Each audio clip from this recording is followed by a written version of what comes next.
6:30 a.m., 55 degrees, and before the sunrise. I'm here off of US 301 in Wildwood, Florida, to do some railfanning in some pretty familiar territory that you guys have seen before. This time of morning is perfect to start a day of railfanning, with its low temperatures, low humidity, and pretty low amounts of traffic on nearby roads. Besides here today on US 301, where there were lots of vehicles going to and from either work or their homes to either start or end their days. While the CSX Wildwood Yard office was renovated a few years ago, to the surprise of many rail fans, Wildwood Yard isn't nearly as busy as it used to be back in the Seaboard Airline and Seaboard Coastline days. Wildwood still does keep itself busy though, with its local switchers and road trains that stop periodically to drop and pick up cars. The two EMD GP40 locomotives, one a -3 in Wine 3C paint and one a -2 with nice low ditch lights, were a treat for me to see, since usually when I come here, there's always some different locomotives here for switching. Sometimes it can be these Jeep 40s, sometimes Jeep 38s, and even sometimes SC70 Max, which I have seen before for switching here. They're pretty cool to see and I don't see them too often. At Wildwood, I'd find red signals all the way southbound at the cantilevered signal for the control point of Wildwood, just south of the yard. Once the sun started to come up more, I decided to move north a few miles to one of my favorite spots to railfan in Wildwood, the signals of Morland Park, at milepost S760. I arrived at Morland Park shortly after and found a clear signal for a southbound train on track 1. I figured this would be M457, southbound Mix Street from Waycross to Taft Yard near Orlando, and I'd soon be correct. So, I moved across the tracks and set up near the northbound facing cantilever, a shot I've wanted to get for a pretty long time. Setting up at the signal cantilever, where the signal used to be called North Wildwood, before the S-line improvements of the early 2010s. I would soon hear on my radio the incoming southbound calling the signals at Oxford, confirming it is M457 southbound for Taft Yard with two GE ES44s in the lead, pulling a pretty long train today.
With M457 now cleared and on his way down the Taft, I figured there wouldn't be any more southbounds here for a good few hours, but I'd definitely be incorrect about that, as not even 20 minutes later, I'd look down the tracks, see the crossings going off, and see a pair of lights in the distance. That train would be a southbound empty phosphate train, symbol B208, bound for Mulberry, Florida, with a CM44 in the lead, and some amazing morning light. Just listen to the echo from this dude's horn. Fantastic.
Wildwood.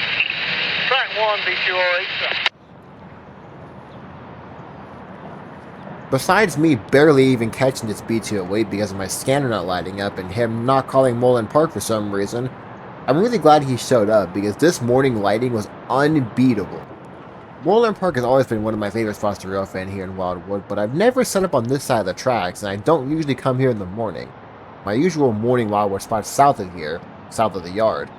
But I'm glad I went here today because this sunrise and everything made it a really fun experience. So if you're ever going to railfan near Wildwood, I 100% recommend Morland Park. Morland Park is located near a waste management facility, which gets some trucks every now and then, and can be pretty noisy, but it's tolerable. With the sun going higher in the sky, I've made my way south towards Wildwood, where I hear L753 talking to dispatch and getting ready to get his train together to head southbound towards Coleman, with only a few rock hoppers today. Pushing 8 times, track 4. Alrighty, we're heading back towards the Wildwood yard. We're going to set up at that crossing just south of the yard, because we got L753 getting ready to get his train together and then go down to Coleman. So we're going to catch him at the crossing near the old Y. And then I'll probably sit there and wait for M452, because I know he's going to work Wildwood. I'm just not sure if he's going to enter from the north end or the south end. So just in case he does go in from the south end, I'm going to be set up down there. But we actually got the 753 already, working. So he said he'll contact Jay when he's ready to leave, which should be pretty soon. So 5 more 5. So we'll get set up for that. Setting up near County Road 44A, I take advantage of my newly acquired lens, going up to 140mm, to catch L753 building his train, and also shoving other cars into different tracks for the incoming M452 to pick up, with this Y3C Jeep 40 in the lead, and some amazing morning light.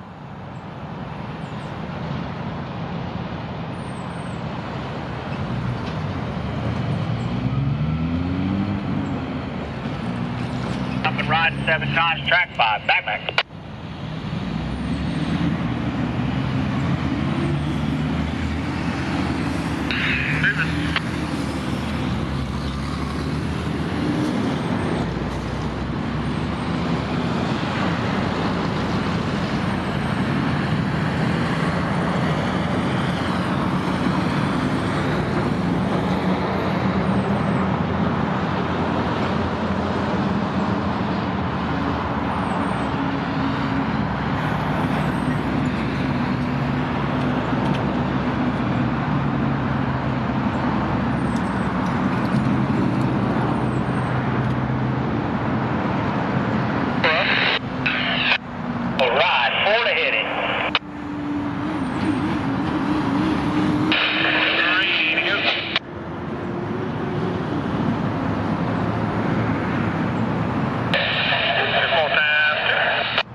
After a few more back and forth movements, the crew would finally have their train ready and would contact JA Dispatch to head on south towards Coleman, with only those 8 rockhoppers on the head remaining.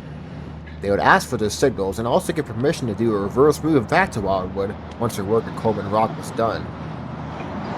Bell 753 southbound, lead motor CSX 6566. Departing Wildweed, slow clear, signal indication out south end. Out.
After L753 made its way down towards Coleman, the scanner would get quiet, really quiet, and with no trains anywhere nearby, I decided to get some gas and some snacks and make my way north to Oxford, about 3 miles north of Wildwood.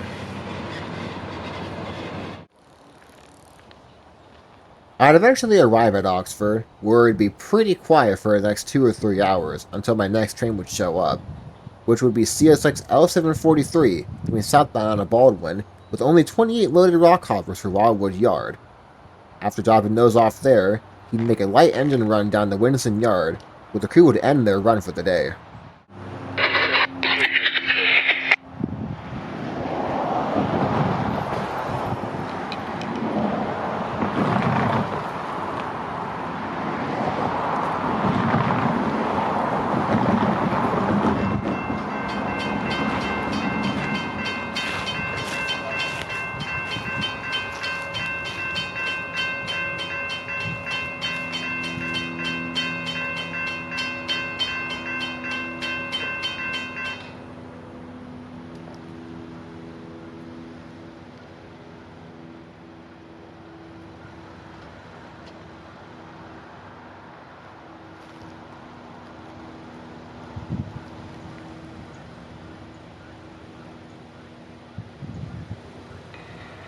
Shots for signaling. Jack 1 South, 6XL 743, 5476.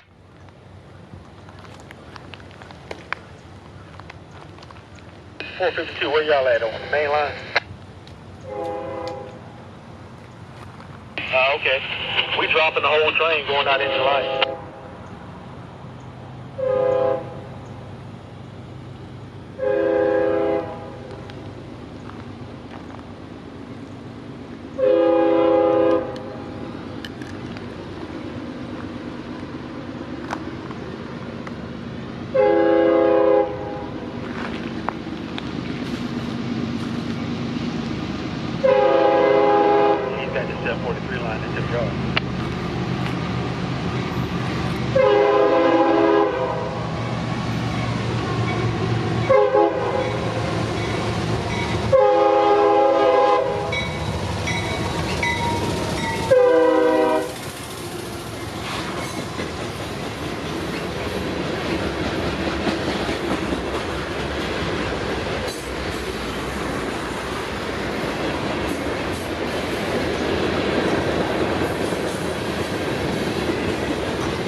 After waiting for almost an hour, I would hear Jay at dispatch talk to M452 and see a clear signal northbound on track 1 here at Oxford. M452 would be about 10,000 feet after doing his work at Wildwood. It would be on his way northbound towards Baldwin and eventually way across Georgia with a CM44AH and ST70AC in the lead. Pretty cool seeing him here as I've never gotten this shot before, but I'll definitely be back and get this shot another time with some hopefully better nose lighting.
After M452, I would pack up my gear and head back south towards downtown Wildwood to pick up some dinner and wait on my last two trains of the day, southbound M453, currently near Hawthorne, and northbound M604, currently in Lakeland. I figured I'd get here around the same time, so I set up near the southbound signal at Wildwood, where there'd soon be a high green on track 2 for M453. I wouldn't hear M604 on the radio at all, so I had no clue where he was, until I heard, out of nowhere, a horn in the distance, and heard him calling the northbound signal at Wildwood, with the same CM44 I saw leaving the B208 earlier today, with two other GE locomotives bound for Waycross, Georgia, doing it all with one crew on board.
After passing me here near the Wildwood Yard, northbound M604 would actually meet the southbound M453 at Oxford, and soon he'd show up here with his two GEVO locomotives in the lead, passing the two EMD locomotives used for L753 earlier this morning. A pretty cool shot, and definitely a cool way to end off the day. M453 is southbound manifest traffic from Waycross, Georgia to Hialeah, Florida, stopping at Lakeland to change crews, and sometimes working Wildwood, but not so today. This is the southbound counterpart to the M452 we saw earlier.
M453 would be the last train on the S-line for the next few hours, until the evening rush. So, with me being kind of tired and being up since 5 in the morning, I decided to pack it up and make my way back home for the day. I hope you guys enjoyed this pretty cool adventure on Wildwood and Oxford, doing some railfanning in some pretty familiar territory, with some new shots along the way. Make sure to stay tuned to the channel over the next month or so, as I have a very big trip planned in December that I think you guys would like to see. Some of y'all may know what that is, but I'll keep that a surprise for now. But until then, on the CSX S-line, aka the Wildwood sub, here in Wildwood, Florida, near milepost S761, this has been EM Train Productions, and I'll see you guys next time.